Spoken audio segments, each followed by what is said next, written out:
ओम शांति। भगवत गीता श्लोक क्लास में आज का श्लोक है 8वें अध्याय का 14वां श्लोक। अध्याय 8 श्लोक नंबर 14। श्लोक है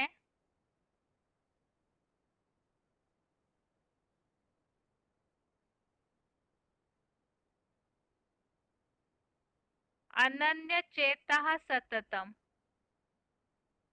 यो मां स्मरति नित्यशः तस्याहं सुलभः पार्थ नित्ययुक्तस्य योगिनः। श्लोक दोबारा। अनन्य चेतः सततम यो मां स्मरति नित्यशः तस्याहं सुलभः पार्थ नित्ययुक्तस्य योगिनः। श्लोक का संधि विच्छेद है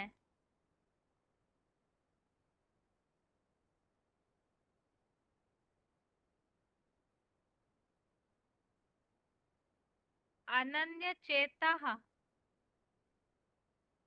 सततम यः मां स्मरति नित्यशः तस्य अहं सुलभः पार्थ नित्ययुक्तस्य योगिनः। श्लोक का संधि विच्छेद दोबारा। अनन्य चेतः सततम यः मां स्मरति नित्यशः तस्य अहं सुलभः पार्थ नित्ययुक्तस्य योगिनः। शब्दों के अर्थ है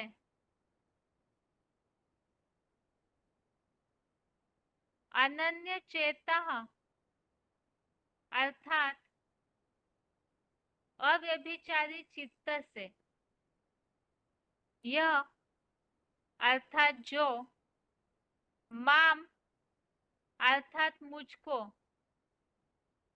नित्यशः अर्थात नित्य निरंतर, स्मरति अर्थात याद करता है, पार्थ अर्थात हे कुंती पुत्र, तस्य अर्थात उस,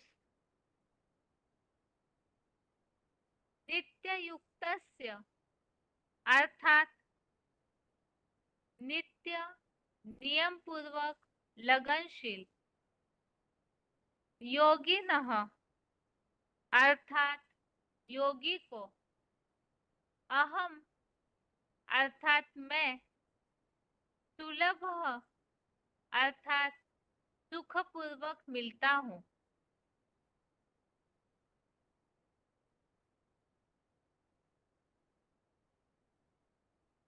शब्दों के अर्थ दोबारा। अनन्य चेतः अर्थात अव्यभिचारी चित्त से, यह अर्थात जो, माम अर्थात मुझको, नित्यशः अर्थात नित्य, सततम अर्थात निरंतर, स्मरति अर्थात याद करता है, पार्थ अर्थात हे कुंती पुत्र, तस्य अर्थात उस, नित्ययुक्तस्य अर्थात नित्य नियम पूर्वक लगनशील, योगिनः अर्थात योगी को अहम अर्थात मैं, सुलभः अर्थात सुखपूर्वक मिलता हूँ। श्लोक का अर्थ है, अव्यभिचारी चित्त से जो मुझको नित्य निरंतर याद करता है, हे कुंती पुत्र, उस नित्य नियम पूर्वक लगनशील योगी को मैं सुखपूर्वक मिलता हूँ। यह श्लोकों में शुरू से ही हम देखते आ रहे हैं भगवान की प्राप्ति कैसे होगी, उसके बारे में ही अलग अलग श्लोकों में अलग अलग उल्लेख बताए हुए हैं। एक तो जैसे कि आत्मिक स्थिति के द्वारा आत्मिक स्थिति में स्थित होकर भगवान को देखना, उसके अलावा भी श्लोकों में जैसे बताया विचार मंथन करते हुए अव्यभिचारी मन बुद्धि से दिव्य प्रकाश युक्त परम पुरुष को पाता है। दिव्य ज्योति परमात्मा को पाने की बात के लिए भी बताया अचल अडोल भक्ति भाव। इसके अलावा ब्रह्मचर्य व्रत का पालन करने वाले और पूरी तरह से इंद्रियों को कंट्रोल करके जो भगवान को याद करते हैं, तो ऐसे ही बताया परम गति को पाते हैं। और आज के श्लोक में जो उल्लेख आया हुआ है कि जो अव्यभिचारी चित्त से नित्य निरंतर भगवान को याद करते हैं, तो ऐसों को, जो ऐसे नियम पूर्वक सदैव लगनशील होकर के प्रीति पूर्वक भगवान को याद करते हैं, तो ऐसे लगनशील वालों को मैं सुखपूर्वक मिलता हूँ। तो भगवान की प्राप्ति के लिए, भगवान के नजदीक जाने के लिए ये मुख्य बात बताई अव्यभिचारी याद। तो अव्यभिचारी याद में भी बताया कि वो नित्य और निरंतर और लगनशील होनी चाहिए। श्लोक का क्लैरिफिकेशन सहित अर्थ है, अव्यभिचारी मन बुद्धि रूपी चित्त से जो योगी मुझको नित्य निरंतर लगाव पूर्वक प्रेम से याद करता है, हे कुंती पुत्र, उस नित्य नियम पूर्वक लगनशील रहने वाले योगी को मैं सुखपूर्वक मिलता हूँ। इसीलिए संसार में भारतीय प्राचीन सहज राजयोग प्रसिद्ध है। तो श्लोक में खास मुख्य बात यही है, भगवान को पाने के लिए सुखपूर्वक मिलता हूँ। तो भगवान को पाने के लिए एक तो अव्यभिचारी मन बुद्धि, दूसरा नित्य और निरंतर, सतत और नित्य, अर्थात ऐसे नहीं कि कभी याद किया कभी छोड़ दिया। तो नित्य और निरंतर जो लगाव पूर्वक होकर याद करता है, तो ऐसे योगियों को भगवान सुखपूर्वक मिलते हैं। और इसी के लिए भारतीय प्राचीन सहज राजयोग प्रसिद्ध है। तो प्राचीन सहज राजयोग अर्थात क्या? दुनिया में तो सन्यासी जो हठ योग की अलग अलग प्रकार की प्रक्रियाएं सिखाते हैं, दैहिक आसन वगैरह या अलग तरीके के श्वास प्रश्वास की प्रक्रियाएं, तो इसे ही प्राचीन योग कह करके वो तो अपना नाम कमा रहे हैं। लेकिन इसकी वास्तविकता जो भारत का प्राचीन सहज राजयोग है, इसकी सही परिभाषा कोई नहीं जानते हैं। जैसे कि मुरलियों में कई बार उल्लेख आता है ये तो राजाई प्राप्ति का योग है। तो इसके लिए स्वयं को आत्मा समझ करके भगवान जो साकार में आए हुए हैं, तो उनको जो सहज रीति से हर प्रकार के संबंध से याद करते हैं अव्यभिचारी रूप से, तो उसे ही वास्तव में भारत का प्राचीन सहज राजयोग कहा है। जैसे आज के श्लोक में उल्लेख आया हुआ है, अव्यभिचारी मन बुद्धि से भगवान प्राप्त होते हैं, सुखपूर्वक मिलता हूँ। इसी तरह का उल्लेख भगवत गीता में ही दूसरे अध्यायों में भी अन्य श्लोकों में आया हुआ है। तो उन श्लोकों को भी देखते हैं। इस श्लोक के रेफरेंस श्लोक है, पहला है 12वें अध्याय का 8वां श्लोक, अध्याय 12 श्लोक नंबर 8। इसमें उल्लेख आया है, मेरे में ही मन लगा, मेरे में अपनी चंचल बनी मन बुद्धि को स्थिर कर। तो मेरे में ही अर्थात ही अव्यभिचारी मन बुद्धि चित्त करना, और ऐसे जो अव्यभिचारी अर्थात ही मुझ में ही मन लगाते हैं, भगवान में ही मन लगाते हैं, बुद्धि को स्थिर करते हैं, तो ऐसे इस प्रकार ऊर्ध्वमुखी हुए पंचानन परम ब्रह्म रूप मुझ में ही निवास करेगा। और वो कैसे निवास करेगा? तो बताया, लगाव पूर्वक हृदय से जन्म जन्मांतर भी निवास करेगा। जो आज के श्लोक में भी यही उल्लेख आया है, सुखपूर्वक मिलना। तो मिलना, भगवान के नजदीक पहुंचना, भगवान को प्राप्त करना और निवास करना उनके नजदीक, ये सब बातें एक ही है। तो इसके लिए बताया, एक भगवान में मन बुद्धि लगाना। दूसरा रेफरेंस श्लोक है चौथे अध्याय का 39वां श्लोक, अध्याय 4 श्लोक नंबर 39। इस श्लोक में उल्लेख आया है, श्रद्धावान सदा प्रयत्नशील संपूर्ण इंद्रिय दमनशील ही ज्ञान लेता है। तो इसके लिए अव्यभिचारी चित्त अर्थात क्या? पूरी तरह से श्रद्धा भावना एक में ही लगी रहना। तो ऐसे जो श्रद्धावान है, तो वो ज्ञान लेते हैं। श्रद्धावान लभते ज्ञानम। तो ज्ञान अर्थात ही भगवान की प्राप्ति है। भगवान को प्राप्त करना अर्थात भगवान के द्वारा जो ज्ञान मिलता है उसे प्राप्त करना, तो यह श्रद्धावान ही ज्ञान लेता है।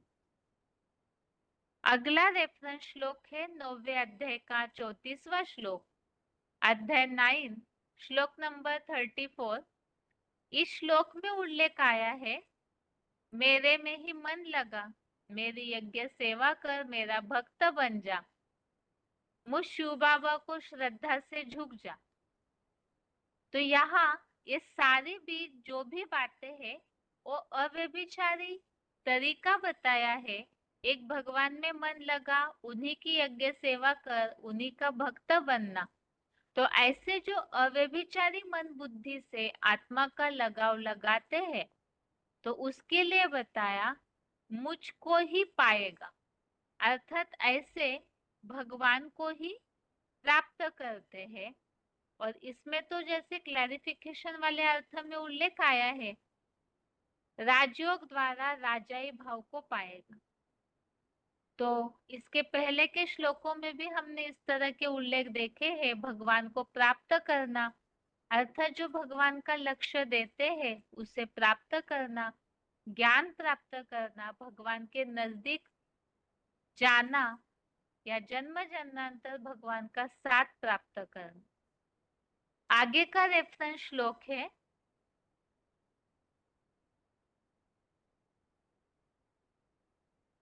8वें अध्याय का 22वां श्लोक, अध्याय 8 श्लोक नंबर 22। इसमें उल्लेख आया है, आज के श्लोक की तरह बिल्कुल स्पष्ट उल्लेख है,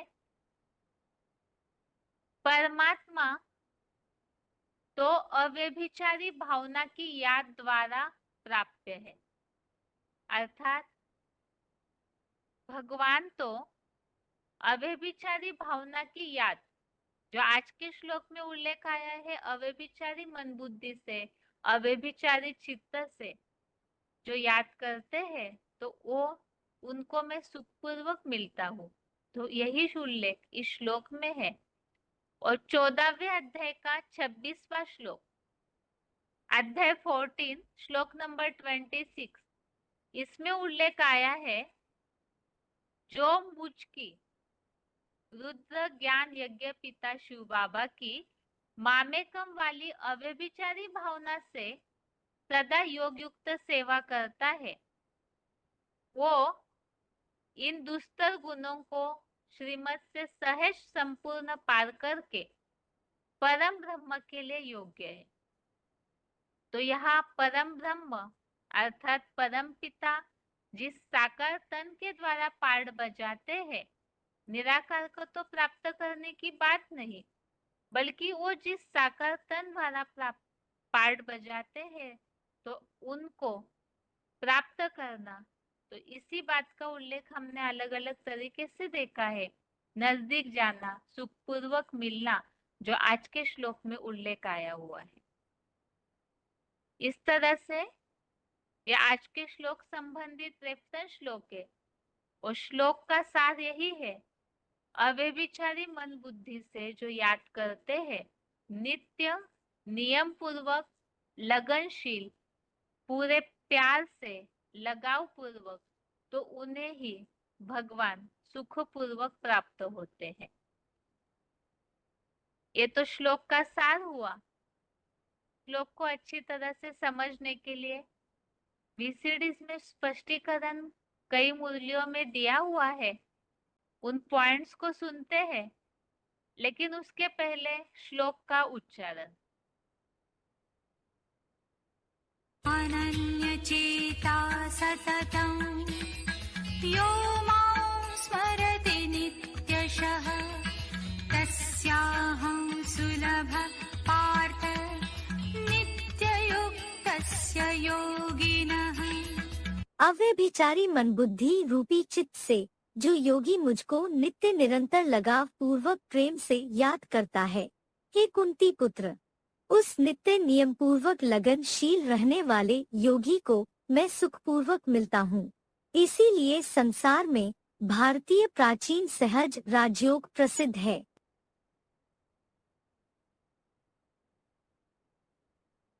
अनन्यचेता सततं यो मां स्मरति नित्यशः तस्याहं सुलभ पार्थ नित्ययुक्तस्य योगिनः। अव्यभिचारी मन बुद्धि रूपी चित्त से जो योगी मुझको नित्य निरंतर लगाव पूर्वक प्रेम से याद करता है, हे कुंती पुत्र, उस नित्य नियम पूर्वक लगनशील रहने वाले योगी को मैं सुखपूर्वक मिलता हूँ। इसीलिए संसार में भारतीय प्राचीन सहज राजयोग प्रसिद्ध है। आगे है श्लोक संबंधित points. VCD number 550, VCD number 550, 31 minute 31 minutes के बाद से लिया हुआ पॉइंट है। अव्यभिचारी याद करने वाले बाप से मिलेंगे।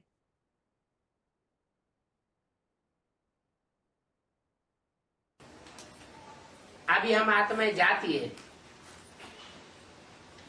जाकर के हम बाप से मिलेंगे।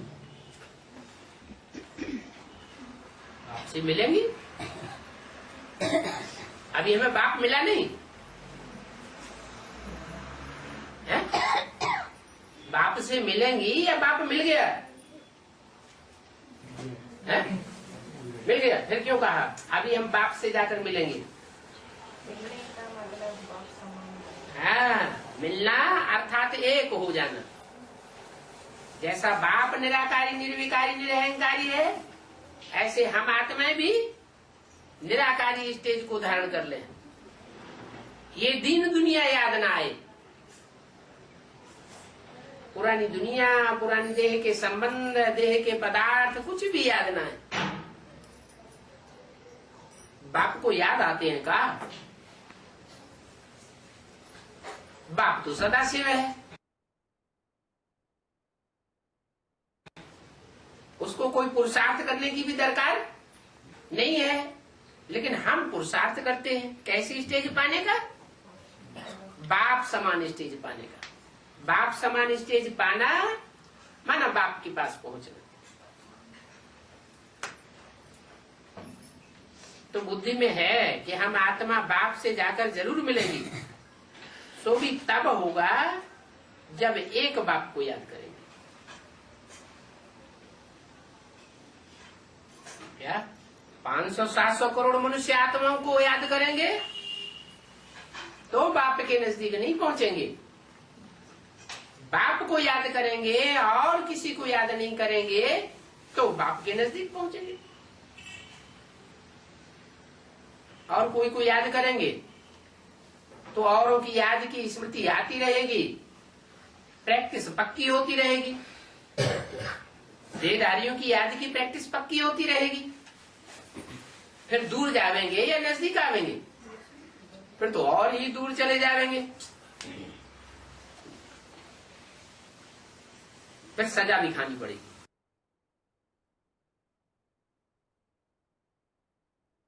आगे है VCD number 1949, VCD number 1949, 55 minute 55 minutes के बाद से लिया हुआ पॉइंट है। नित्य निरंतर लगनशील योगी को मैं सुखपूर्वक मिलता हूँ। तुम्हारा फर्ज ये है बहुत सहज कि बाप को याद करना, जितना हो सके उतना याद करो। जितना याद करेगा इतना ही नजदीक जाएगा। क्या मतलब है? नजदीक जाएगा। अरे माता कुर्सी डाल के नजदीक बैठी हुई हो तो है, तो नजदीक आ गई ना। अब क्यों पुरुषार्थ करना? नजदीक जाएगा क्या? क्या मतलब है? उस अवस्था से क्या फायदा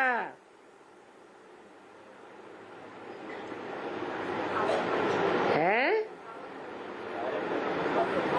नजदीक जाएगा का मतलब बाबा जो इस सृष्टि पर सदा कायम है उसके साथ जन्म जन्मांतर नजदीक रहना। उसे नजदीक जाने से फायदा है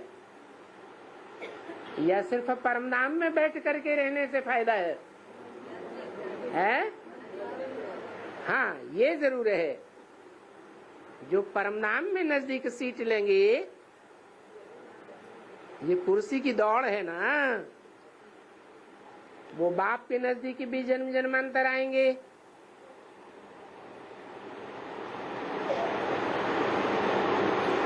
परंतु याद कोई अच्छी तरह से करे ना। आगे है VCD number 3515, VCD number 3515, 5 minute 5 minutes के बाद से लिया हुआ पॉइंट है। भारत का प्राचीन सहज राजयोग प्रसिद्ध है।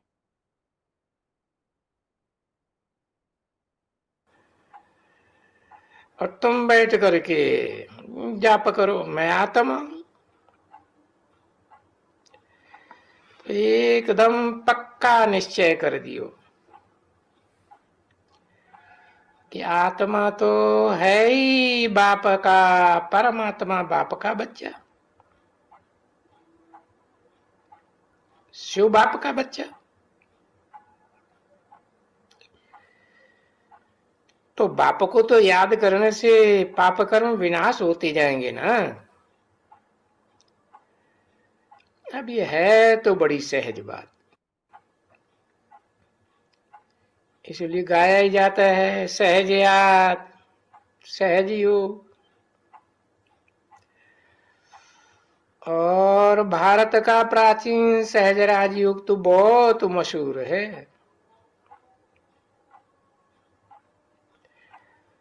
प्राचीन भारत का है ना,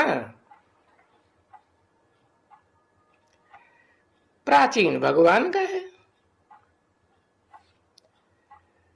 और वो तो फिर सबका बाप है, बापों का बाप, धर्म पिताओं का भी बाप आदम, और आदम का भी बाप प्रजापिता कहे तो शिव बाप। और बहुत मशहूर है वो प्राचीन बाप, शास्त्रों में भी बहुत मजबूत, वो बहुत नामी ग्रामी है। प्राचीन भगवान का है ना सबका बाप। कोई सहज योग और ज्ञान भारत का, क्योंकि ये ज्ञान भारत में ही आके समझाया।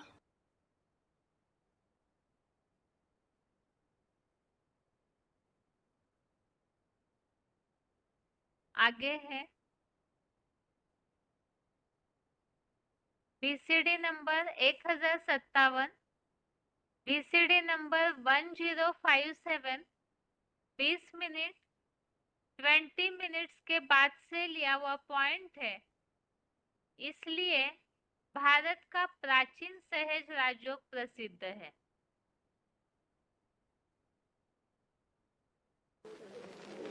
जो सदैव स्वस्थिति में रहने वाला है, सदा शिव, उसकी याद में रहना है। परंतु शिव की याद निरंतर कब होगी? वो तथाकथित ब्राह्मण वो शिव को याद करते हैं कि नहीं? बिंदु को याद नहीं करते? मेरी बिंदी का ही नाम शिव है, याद करते हैं कि नहीं? फिर उनकी याद निरंतर होती है, हैं? निरंतर याद होती है कि याद में अंतर पड़ जाता है? खींच खींच के याद करनी पड़ती है, खींच खींच के याद करनी, हठ योगी बन जाते हैं। बाप कहते हैं तुम तो सहज राजयोगी हो, तुमको तो सहज रास्ता बताता हूं। तो क्या सहज रास्ता हुआ? उस ज्योति बिंदु निराकार को जो सदा शिव है, उसको मुकर्रर रथ को पहचान करके याद करो। अगर उस ऑलराउंड पार्टधारी में उस निराकारी निर्विकारी निरहंकारी जो सदैव रहने वाली आत्मा है, उसको याद करेंगे तो ऊंच से ऊंच जो पद है, विश्व का मालिक नारायण, जिसकी शास्त्रों में भी कोई ग्लानि नहीं है, उसके समान पद पावेंगे। बोला बाप तो बहुत सहज रास्ता बताते हैं। अगर ऐसा सहज रास्ता अपनावेंगे तो तुम्हारे सभी पाप कट जाएंगे।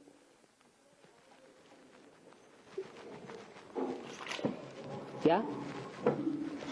अच्छा, उससे क्या फायदा होगा? सभी पाप कट जाएंगे तो फायदा क्या होगा? हाँ, बाप समान बन जाएंगे। जितनी आत्मा पवित्र बनेगी उतनी एवर प्योर बाप के नजदीक सीट पाएगी। जितना ही नजदीक होगा उतना ही ज्यादा प्राप्ति करने वाली आत्मा बनेगी।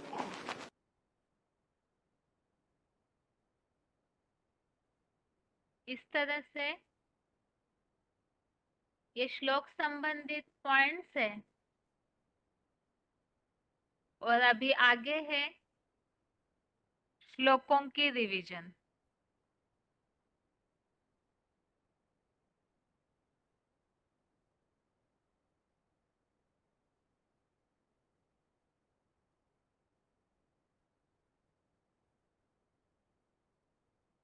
कल के श्लोक टेस्ट के लिए श्लोक नंबर है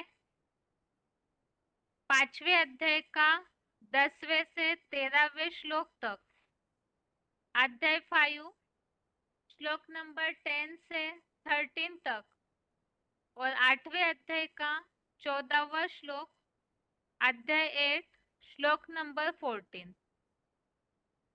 5वें अध्याय का 10वां श्लोक है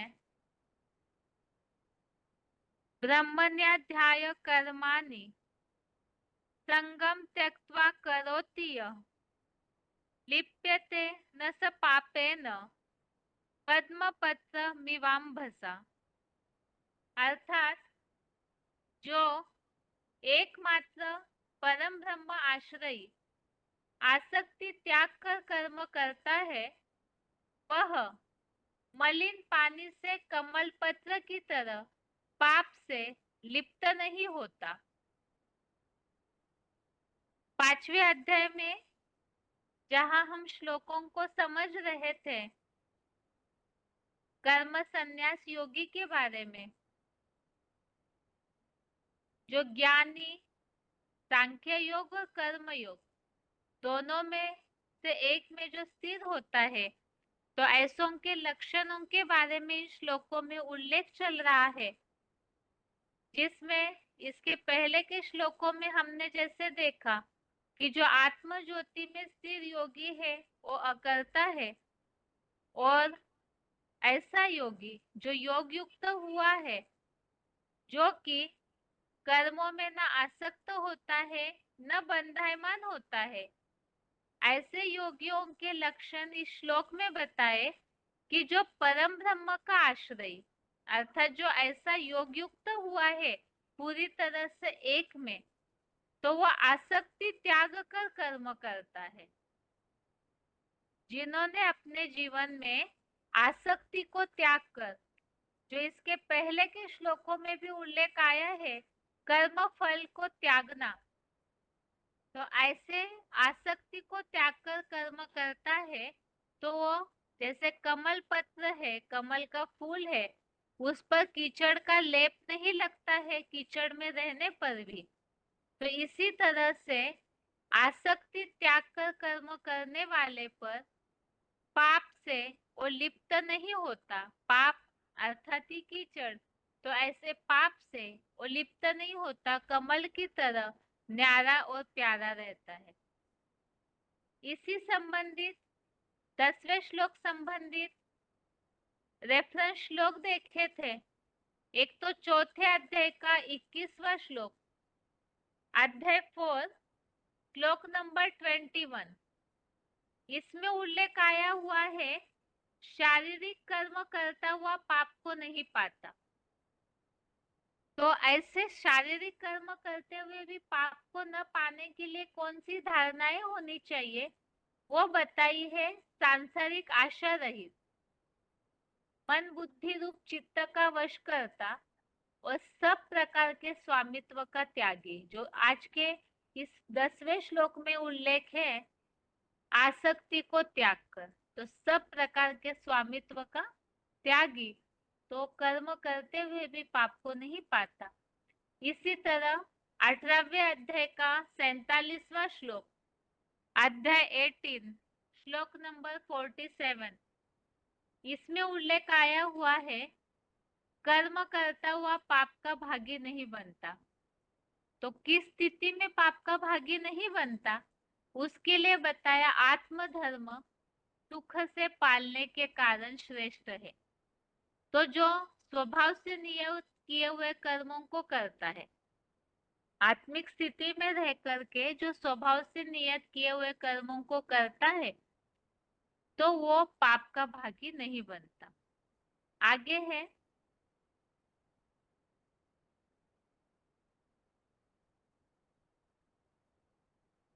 5वें अध्याय का 11वां श्लोक, अध्याय 5, श्लोक नंबर 11। श्लोक है कायेन मनसा बुद्ध्या केवलैरिन्द्रियैरपि योगिनः कर्म कुर्वन्ति संगम त्यक्त्वात्मशुद्धये।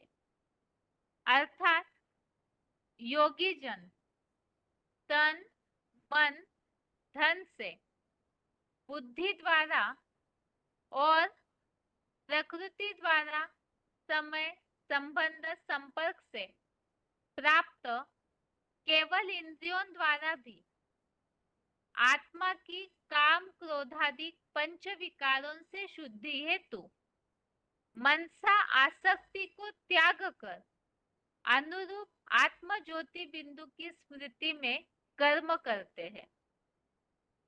तो यहाँ ऐसे जो योगी है उनके और एक लक्षण बताया। अब पाप से लिप्त नहीं होते हैं कर्म करते हुए भी, तो किस तरह कौन सी स्थिति में, इसका उल्लेख इस श्लोक में दिया है कि जो तन मन धन से बुद्धि द्वारा केवल इंद्रियों द्वारा भी आत्मा की शुद्धि हेतु ही कर्म करते हैं, जिसे कहा है पुरुषार्थ करते हैं, आत्मा के लिए ही जो कर्म करते हैं केवल, तो वो आसक्ति त्याग कर कर्म करते हैं। कैसे? तो आत्म ज्योति बिंदु की स्मृति में रहकर के ही कर्म करते हैं और उनके कर्मों का उद्देश्य है आत्मा की शुद्धि हेतु, आत्मा को 5 विकारों के मैल से शुद्ध करना है। तो इसी लक्ष्य से जो कर्म करते हैं, तो जो 10वें श्लोक में उल्लेख आया, ऐसे पाप से लिप्त नहीं होते हैं। आगे का 12वां श्लोक है, श्लोक नंबर 12। श्लोक है युक्तः कर्म फलम त्यक्त्वा शांति माप्नोति नैष्ठिकीम् अयुक्तः कामकारेण फले सक्तो निबध्यते। अर्थात योगी पुरुषोत्तम संगमी शूटिंग में अनादि निश्चित कर्मों के फल को त्याग कर निश्चल हुआ शांति को पाता है, परंतु अयोगी भोगी आसक्ति भरी सदा अपूर्णनीय कामनाओं के कारण फल में आसक्त हो भली भांति दैहिक इंद्रियों के बंधन में बंध जाता है। तो यहाँ 2 बातें बताई है, जो आसक्ति त्याग कर और कर्म फल को त्याग कर, कर्म फल की इच्छा को त्यागना, कर्म फल की आसक्ति को त्यागना। तो ऐसे जो त्याग करते हैं, तो त्याग में ही शांति समाई हुई है, तो त्याग कर वो शांति को पाता है। लेकिन जो अयोगी है, भोगी अर्थात ही अनेक प्रकार के भोगों को भोगते हैं, तो ऐसे भोगी कर्मों के फल में आसक्त हो जाते हैं। तो कर्मों के फल की इच्छा रखना, आसक्त होना, तो वो भी आसक्ति अर्थात ही बंधन, तो वो बंध जाते हैं। तो योगी कर्म फल के त्याग से शांति पाता है, तो उसके विपरीत अयोगी भोगी कर्म फल में आसक्त हो बंध जाता है। अर्थात यहाँ तो उल्लेख ऐसा दिया नहीं, लेकिन ये तो समझने के लिए स्पष्ट है कि भोगी इसीलिए ही अशांति प्राप्त करते हैं, अशांति में रहते हैं, क्योंकि वो बंधन में बंधे हुए हैं। और इन दोनों श्लोकों संबंधित रेफरेंस श्लोक है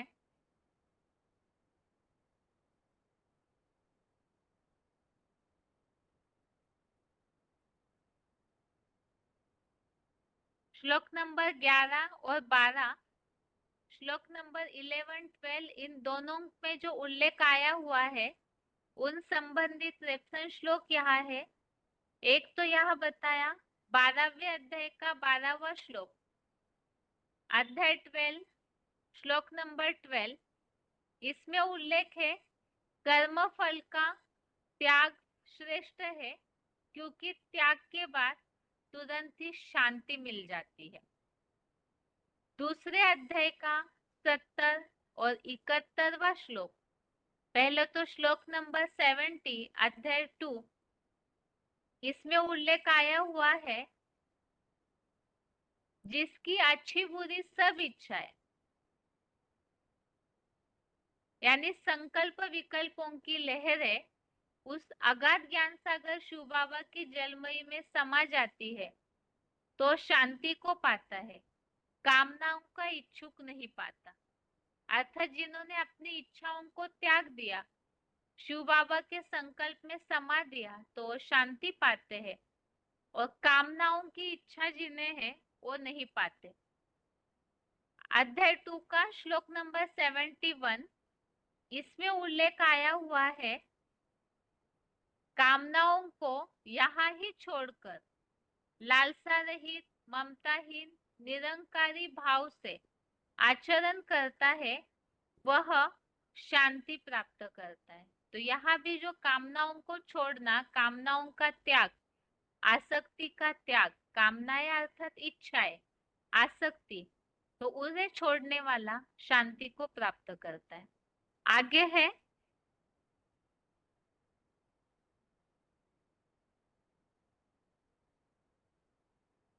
इसी 11 और 12, 11, 12 श्लोक संबंधित और रेफरेंस श्लोक, दूसरे अध्याय का 43, 44, अध्याय 2 का श्लोक नंबर 43, 44, इसमें उल्लेख आया हुआ है कि जो भोग ऐश्वर्य की प्राप्ति के लिए ऐसे क्रियाकांड वगैरह की बातें करते हैं और जिनकी बुद्धि भोग ऐश्वर्य में आसक्त है तो उनकी बुद्धि समाधि में स्थिर नहीं होती, स्थित नहीं होती। तो समाधि में स्थिर होना अर्थात शांति, और स्थिर नहीं होती है अर्थात ही जो भोगी है, ऐश्वर्य में जिनकी बुद्धि खींची हुई है, आसक्त है, तो समाधि में स्थित न होना अर्थात शांति नहीं पाते।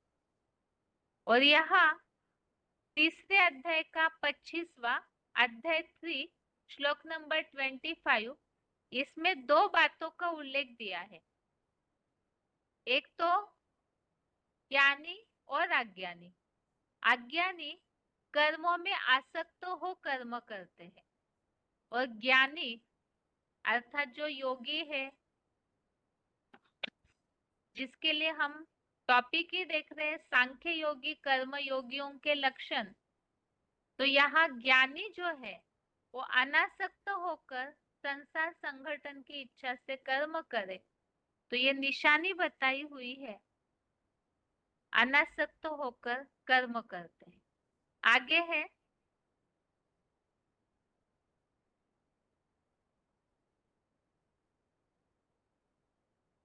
इन्हीं श्लोक संबंधित 11, 12वें श्लोक संबंधित और रेफरेंस श्लोक, 18वें अध्याय का 9वां, अध्याय 18 श्लोक नंबर 9, इसमें उल्लेख आया है आसक्ति और फलेच्छा को त्याग कर, आसक्ति और फल की इच्छा, कर्मों के फल की इच्छा को त्याग कर जो नियम पूर्वक किया जाता है वही सात्विक त्याग माना जाता है। दूसरे अध्याय का 59, अध्याय 2 का श्लोक नंबर 59, इसमें उल्लेख आया हुआ है कि जो विषय भोग त्यागी देहधारी के पुरुष के भोग तो हट जाते हैं लेकिन आसक्ति नहीं हटती। जो इस श्लोक में 11, 12वें श्लोक में जो उल्लेख आया है आसक्ति को छोड़ने का, तभी शांति प्राप्त हो सकती है। तो जो भोगी है उनकी मेन आसक्ति नहीं हटती, और जो राजयोगी है वो आसक्ति भी उनकी परमार्थ को देख करके हट जाती है। तो यहाँ अंतर बता दिया, भोगी विषय भोगों को भले छोड़ दे लेकिन आसक्ति को नहीं छोड़ते, और राजयोगी परमार्थ को देखकर आसक्ति पूरी उनकी स्वतः हट जाती है। आगे है 5वें अध्याय का 13वां अध्याय 5 श्लोक नंबर 13। श्लोक है सर्व कर्माणि मनसा संन्यस्यास्ते सुखम वशी नवद्वारे पुरे देहि नैव कुर्वन्न कारयन्। अर्थात इंद्रियों का वश करता आत्मा भ्रू मध्य स्टार में स्थित हो, मन से सब कर्मों को संपूर्ण त्याग कर 9 द्वार वाले नगर रूपी शरीर में मानो कुछ न करता हुआ और न मन सहित ज्ञान या कर्मेंद्रियों द्वारा कराता हुआ सुख पूर्वक ही रहता है। तो इस श्लोक में इस बात का उल्लेख दिया है कि जो मन से सब कर्मों को त्यागता है, जो ऊपर के श्लोकों में आसक्ति की बात आई है, तो मन से ही इन बातों को त्यागना, आसक्ति न रखना, तो वो शरीर रूपी है जो पूरी है, 9 द्वार है शरीर में, जहां से तो तमोप्रधान अवस्था में गंध ही निकलता है। बाकी ऐसे जो 9 द्वार है अर्थात ये जो शरीर रूपी एक पूरी है, नगर है, इसमें जिसने मन से सब कर्मों को त्यागा है वो इस शरीर रूपी पुरी में वो आत्मा सुख पूर्वक रहता है, आराम महसूस करता है, जिसके लिए जैसे कई मूल्यों में उल्लेख आता है, पुरुष अर्थात शरीर रूपी पुरी में आराम से शयन करता, तो आत्मा जिसने इंद्रियों को कंट्रोल कर लिया, आसक्ति को त्याग दिया है, तो वही सुख पूर्वक रहता है। ये 5वें अध्याय के श्लोकों की रिवीजन। आगे है आज का श्लोक 8वें अध्याय का 14वां श्लोक, अध्याय 8 श्लोक नंबर 14। अनन्य चेताः सततम यो मां स्मरति नित्यशः तस्याहं सुलभः पार्थ नित्ययुक्तस्य योगिनः। अर्थात अव्यभिचारी मन बुद्धि रूपी चित्त से जो योगी मुझको नित्य निरंतर लगाव पूर्वक प्रेम से याद करता है, हे कुंती पुत्र, उस नित्य नियम पूर्वक लगनशील रहने वाले योगी को मैं सुखपूर्वक मिलता हूँ। इसीलिए संसार में भारतीय प्राचीन सहज राजयोग प्रसिद्ध है। श्लोक संबंधित पॉइंट्स अभी अभी हमने समझे हैं, जिसमें इस बात का उल्लेख आया हुआ है, अव्यभिचारी याद अर्थात देह, देह के संबंध, देह के पदार्थ, इन सब बातों को छोड़कर जो श्लोकों में उल्लेख आया है कि केवल एक भगवान में ही जो मन बुद्धि लगाते हैं, एक शिव बाबा दूसरा न कोई, ऐसी जो स्थिति बनाते हैं, और साथ में ही नित्य निरंतर, जिसे कि कई मुरलियों में उल्लेख आता है, रेगुलर पंक्चुअल प्यार से लगाव पूर्वक जो भगवान को याद करते हैं, शिव बाबा को याद करते हैं, तो उन्हें सुखपूर्वक मिलता हूँ। सुखपूर्वक का अर्थ भी हमने समझा, जन्म जन्मांतर जो बाप के नजदीक पहुंचते हैं, जो और श्लोकों में उल्लेख आया है, परम ब्रह्म को प्राप्त करना, परम ब्रह्म में प्रवेश पाना, जन्म जन्मांतर नजदीक जाना, उनके भाव को पाना, इस तरह से अलग अलग रीति से उल्लेख आया हुआ है। और इसके लिए ही जैसे पॉइंट्स में उल्लेख हमने देखा, ये तो सभी इस तरह की स्थिति नहीं बना पाते, ऐसे तो बहुत मुश्किल कर पाते हैं, लेकिन जो करेंगे नित्य नियम पूर्वक अव्यभिचारी याद, तो उन्हें भगवान जो परम ब्रह्म के नजदीक पहुंचते सुख पूर्वक मिलता हूँ। और श्लोक संबंधित रेफरेंस श्लोक हमने देखे हैं।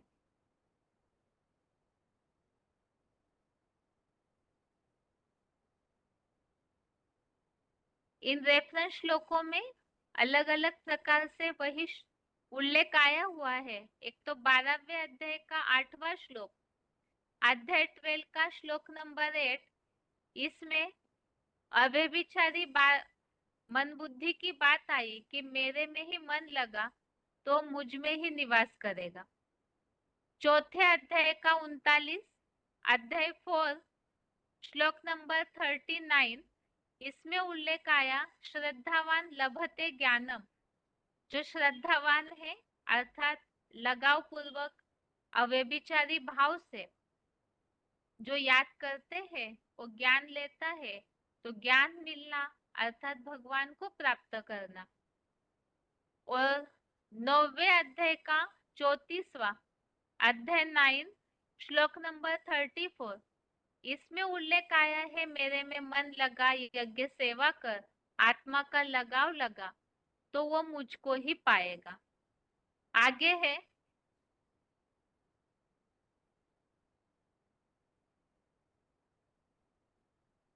8वें अध्याय का 22वां, अध्याय 8 श्लोक नंबर 22, इसमें उल्लेख है परमात्मा अव्यभिचारी भावना की याद द्वारा प्राप्त है। 14वें अध्याय का 26वां, अध्याय 14 श्लोक नंबर 26, इसमें उल्लेख आया है अव्यभिचारी भावना से जो योग युक्त होकर सेवा करता है वो परम ब्रह्म के लिए योग्य है। तो इस तरह से इन सब श्लोकों में उल्लेख हमने देखा अव्यभिचारी भावना से ही भगवान को प्राप्त करने का। ये श्लोक टेस्ट के हिसाब से एक बार नंबर फिर से, अध्याय 5 का 10 से 13 तक श्लोक, अध्याय 5 श्लोक नंबर 10 से 13 तक, और 8वें अध्याय का 14वां, अध्याय 8 श्लोक नंबर 14। इसके साथ ही आज के लिए गीता क्लास यहाँ तक ही। ओम शांति।